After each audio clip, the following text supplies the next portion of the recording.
आज के इस वीडियो में हम आपको स्टेमरिंग की प्रॉब्लम से जुड़ी हुई कुछ बात बताएंगे कि जिससे आपको मोटिवेशन मिलेगा।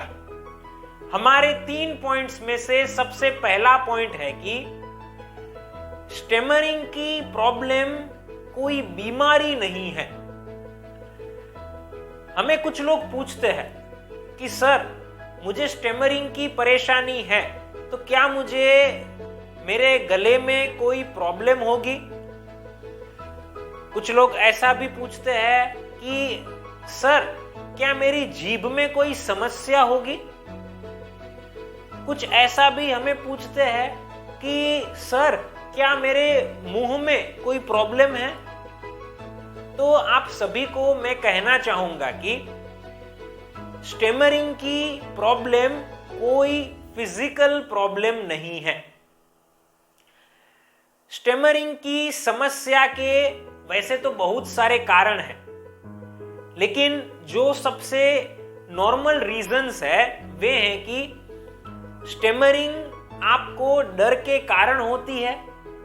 अगर हम ऐसा मन में रखते हैं कि मैं बोलूंगा या बोलूंगी तब स्टेमरिंग हो जाएगी, तो ऐसा रेगुलरली दिमाग में डर रखने के कारण स्टेमरिंग हो सकती है। और अगर हमें बहुत समय से इस गलत प्रकार से बोलने की आदत पड़ गई है, तो वो आदत के कारण ये चीज हमारे बोलने में हमें रेगुलरली देखने को मिलती है। तो यहां पर मेरा कहना ऐसा है कि आपको किसी भी प्रकार की शारीरिक समस्या नहीं है। स्टेमरिंग के कुछ अन्य कारण होते हैं कि जो मैंने आपके साथ शेयर किए। अब यहां पर एक प्रश्न होता है कि क्या ये प्रॉब्लम सॉल्व हो सकती है? तो दोस्तों सुनिएगा मेरी बात। जब हमारी कोई गलत आदत को हम दूर करना चाहते हैं या फिर डर को खत्म करना चाहते हैं, तो यह 100% पॉसिबल है।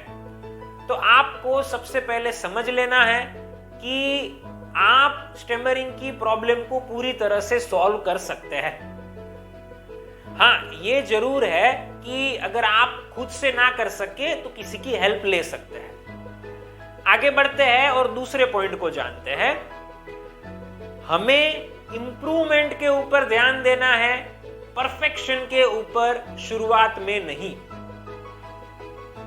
बहुत सारे लोग वैसे होते हैं कि जिन्हें अब पता है कि उन्हें स्टेमरिंग की प्रॉब्लम है, तो वे कुछ पढ़ते हैं प्रॉब्लम को सॉल्व करने के लिए, मतलब कि टिप्स को रीड करते हैं, या फिर कहीं पर कुछ सुनते हैं, वीडियो देखते हैं, किसी से कंसल्टेशन लेते हैं, ये सब करते हैं। ये सब करने के बाद बताई गई चीजों को फॉलो करते हैं, लेकिन होता यह है कि उनको 100% रिजल्ट नहीं मिलता है। बहुत सारे लोग वैसे होते हैं। तो यहां पर वो लोग फिर थक जाते हैं और ये कंप्लेन करते हैं कि मेरी प्रॉब्लम से मैं परेशान हो गया हूं या हो गई हूं। तो मैं आपको यहां पर एक बात बताता हूं। देखो, कोई भी समस्या आप अगर सॉल्व करना चाहते हो तो उसे सॉल्व करने में समय लगता है। तो आप अगर कुछ जानकर उन्हें अप्लाई करते हो और अभी आपकी समस्या पूरी तरह से खत्म नहीं होती है, तो अपने आप को पूछो कि क्या मेरे अंदर कोई इंप्रूवमेंट आया है? क्या मेरा कॉन्फिडेंस बढ़ा है? अगर ये हुआ है तो समझ लो कि आपके अंदर सुधार हुआ है। अब सुधार हुआ है ये पॉजिटिव चीज है, क्योंकि किसी भी प्रॉब्लम को हम सॉल्व करना चाहते हैं तो हम ऐसी अपेक्षा शुरुआत में नहीं रख सकते हैं कि ये मेरी प्रॉब्लम पूरी तरह से खत्म ही हो जाए इतने स्पैन के अंदर, इतने टाइम के अंदर। लेकिन अगर वो प्रॉब्लम कम हुई है तो आप राइट ट्रैक पर हो, राइट पाथ पर हो। अब आपको क्या करना है? उस पाथ पर और आगे चलते रहना है कि जिसके कारण आप अपनी प्रॉब्लम को पूरी तरह से खत्म कर दें। तो ऐसा परेशान नहीं होना है कि मेरी प्रॉब्लम सॉल्व नहीं हो रही है, बल्कि पॉजिटिव सोचो कि इंप्रूवमेंट हो रहा है कि नहीं।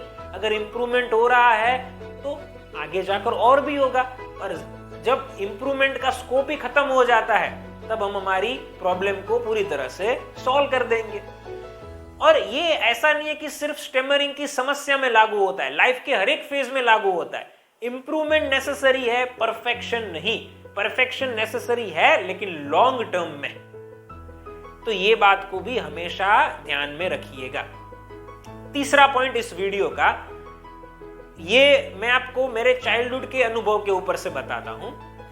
तो स्टेमरिंग की प्रॉब्लम को आप सॉल्व करना चाहते हैं, लेकिन बहुत बार ऐसा होगा कि यहां पर आप गिव अप कर देंगे।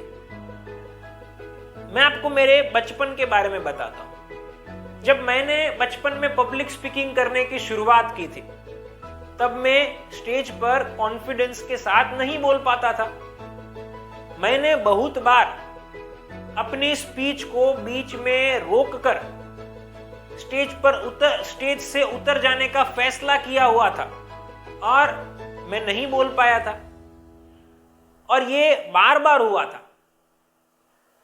बहुत बार ऐसा भी होता था कि दिमाग में विचार आता था कि अब पब्लिक स्पीकिंग करना ही नहीं है, गिव अप कर देते थे। लेकिन होता ऐसा था कि कहीं ना कहीं से मोटिवेशन मिलता था कि हम ये कर सकते हैं। अगर हमने और मेहनत की और सीखने का प्रयास किया और हिम्मत की, तो वो कहीं ना कहीं से हमें मोटिवेशन मिलता था।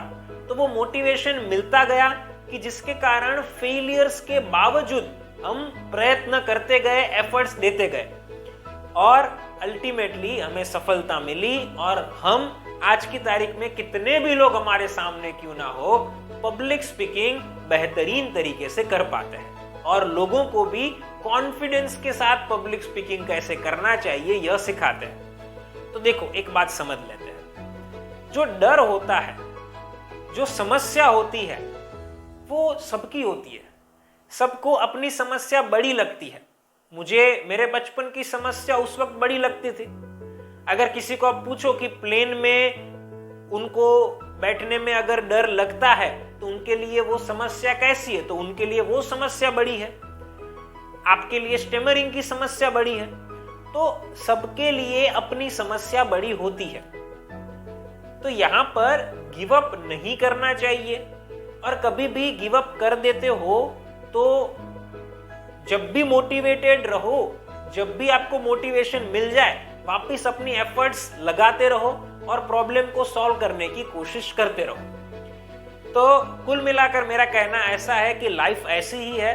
आप प्रॉब्लम को फेस करते रहोगे, इंप्रूवमेंट होता रहेगा, कभी गिव अप करने का विचार भी आएगा, लेकिन एक राइट ट्रैक के ऊपर वापस चलने के लिए हमें मोटिवेशन की जरूरत पड़ेगी, राइट गाइडेंस की जरूरत पड़ेगी, कि जिससे हम वापस हमारे सुधार की जर्नी को कंटिन्यू कर पाए। अगर आपको भी मोटिवेशन चाहिए तो आई होप कि ये वीडियो आपको यूजफुल हुआ होगा, और अगर आपको और भी हिम्मत की जरूरत है तो आप हमें कॉल कर सकते हैं। तो ये हमारी तीसरी टिप आप लोगों के लिए है कि प्रॉब्लम सबकी अपने लिए बड़ी ही होती है, लेकिन मोटिवेटेड रहने की कोशिश करो और उस ट्रैक के ऊपर, अन्य ट्रैक के ऊपर आगे बढ़ते रहो और प्रॉब्लम को सॉल्व करने के लिए एफर्ट्स देते रहो। तो साथियों, इस प्रकार से इस वीडियो में मैंने आपको 3 बातें बताई कि जो आपको स्टेमरिंग की प्रॉब्लम क्योर करने के लिए मोटिवेट कर सकती है। अगर आप अपनी स्टेमरिंग की प्रॉब्लम को कंप्लीटली सॉल्व करना चाहते हैं तो आप हमारे online live stammering solution course को ज्वाइन कर सकते हैं। नीचे दिए गए नंबर के ऊपर आप हमें अभी कॉल कीजिए। मैं आपसे पर्सनली बात करूंगा, आपकी सारी प्रॉब्लम्स और रिक्वायरमेंट्स को सुनूंगा और समझूंगा, और आपको पर्सनल ट्रेनिंग देकर एक एक्सीलेंट और कॉन्फिडेंट स्पीकर बनाऊंगा। फ्रेंड्स, फिर मिलेंगे एक नई वीडियो के साथ। Thank you.